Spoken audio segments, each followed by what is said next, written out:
जितने भी बुजुर्ग यहाँ पर बैठे हैं, जितने लोग कमा रहे हैं, आपसे एक प्रार्थना जरूर करूंगा, अपने बुढ़ापे के लिए इतना जरूर कमा के अपने पास में रखना जिससे तुम्हें अपने दूसरों, अपने बच्चों के आगे हाथ न फैलाना पड़े।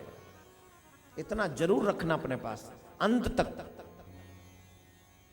वसीयत लिख जा, ज्यादा रख लिया है तो कि मेरे मरने के बाद बच्चों का ही होगा, लेकिन उसे पूरा मत देना। क्यों? फिर तुम्हें हाथ फैलाना ही पड़ेगा उसके आगे।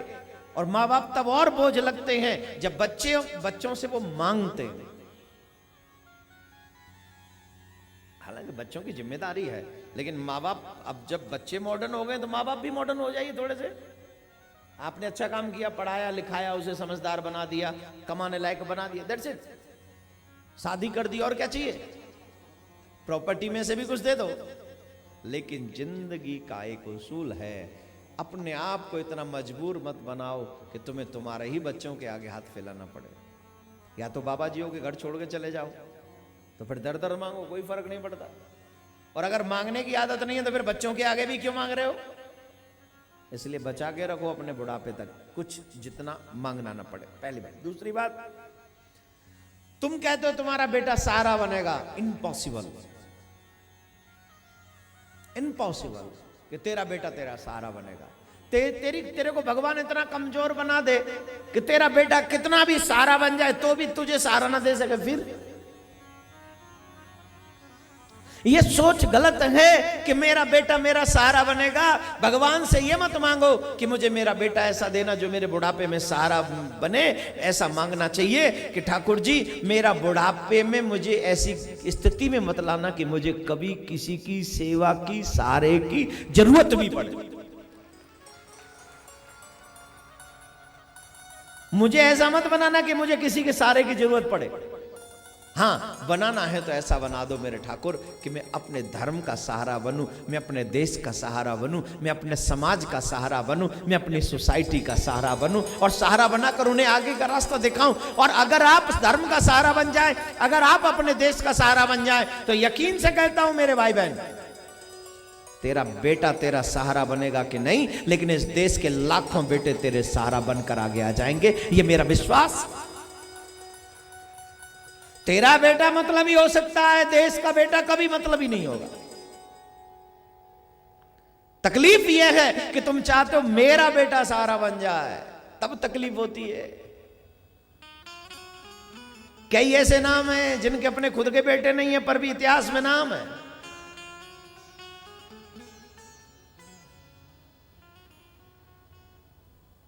कि नहीं? नाम बताना। सोचो कि मैं कैसे सहारा बनूं देश का, मैं कैसे सहारा बनूं धर्म का, और हां, अगर आप धर्म को सहारा दे दें, अपने ज्यादा सहारा नहीं दे सकते तो अपने बच्चों को धर्मात्मा बना सकते हो, ये तो कर सकते हो। और अगर तुम अपने बच्चों को धर्मात्मा नहीं बना सके तो आई एम सॉरी टू से माय डियर, तुम अच्छे मां बाप नहीं बन सके। अगर तेरे बच्चे धर्मात्मा नहीं है तो माफ करना, अपने आप को मां बाप मत कहलवाना, तुम हो नहीं। क्योंकि अगर तेरा बेटा धर्मात्मा नहीं हुआ, अगर तेरी बेटी धर्मात्मा नहीं हुई तो अधर्मी हो जाएंगे, और अधर्मियों का कभी भला नहीं होता। कहां उन्होंने, वैसे भी तो तूने इनडायरेक्ट वे में उन्हें अधर्मी बना दिया। ये बाणी एक ब्राह्मण की नहीं है, ये बाणी हमारे शास्त्रों की है। रामायण कहती है, पुत्रवती जुवती जग सोई, रघुपति भगत जासु सुत होई, न तर बांझ रहे बांझ बयानी। अगर मां अपने गर्भ से धर्मात्मा बच्चे को पैदा न कर सके तो इससे बढ़िया है कि वो गर्भहीन नहीं पाले अपने गर्भ में। बांझ रहे तो ज्यादा बढ़िया है। क्यों? मां बाप वो नहीं है, सिर्फ कमाने का सिस्टम सिखा जाते हैं, ले इसको ऐसे कमाया जाएगा। कोई इंजीनियर बना देते हो, किसी को डॉक्टर बना देते हो, किसी को कुछ बना देते हो, किसी को बिजनेसमैन बना देते हो। बोले ले कमाना आ गया तुझे, कमाना तो आ गया पर जीना नहीं आया उसे। अच्छा बताओ, पढ़ते किसके लिए हो? जवाब देते चले जाना। पढ़ते किस लिए हो? जोर से बोलिए। पढ़ते किस लिए हो? कमाते किस लिए हो? बोलो ना। पढ़ते किस लिए हो? कमाते किस लिए हो? खाने के लिए। खाते किस लिए हो? जीने के लिए। कभी सोचा है जीते किस लिए हो? इसीलिए जीते हो। कितना काम किया इस कथा के लिए? कितना किया? बहुत ज्यादा।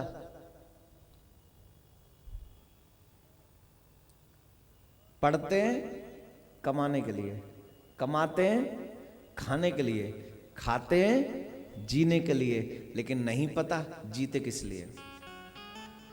ये सारी प्रतिक्रियाएं जीने के लिए, लेकिन 5 मिनट भी नहीं सोचा कि मैं आखिर जिंदा क्यों, मैं जीता क्यों। डिस्को में जाने के लिए, मूवी देखने के लिए, दूसरे की बहन बेटियों को ताकने के लिए, इसलिए जिंदा हूं मैं। अरे इससे तो बढ़िया तेरा जन्म ही नहीं होता, इससे तो गर्भ में मर गया होता, इसलिए जिंदा नहीं है। पहचान तू जिंदा किस लिए है। तू आदमी की औलाद नहीं है, तू परमात्मा की औलाद है। और तू जिंदा आदमी को बनाने के लिए नहीं, तू अपनी आत्म कल्याण परमात्मा से मिलाने के लिए जिंदा है। ये लक्ष्य है तेरा। This is your aim, this is your target. I want to meet the god. मुझे भगवान से मिलना, ये मेरा लक्ष्य है। सिर्फ बच्चे पैदा करके कोई माँ बाप नहीं बनता। बच्चे तो उनके भी होते हैं जिनको आजकल आपके बच्चे पालते हैं। किनको? बोलो बोलो, हैं? नहीं है ना जुबान में, मैं बोल दूं? डॉग। डॉग के बच्चे नहीं होते क्या? होते हैं। किसके बच्चे होते हैं? डॉग के। और शायद हमारे बच्चों से ज्यादा अच्छे होते हैं।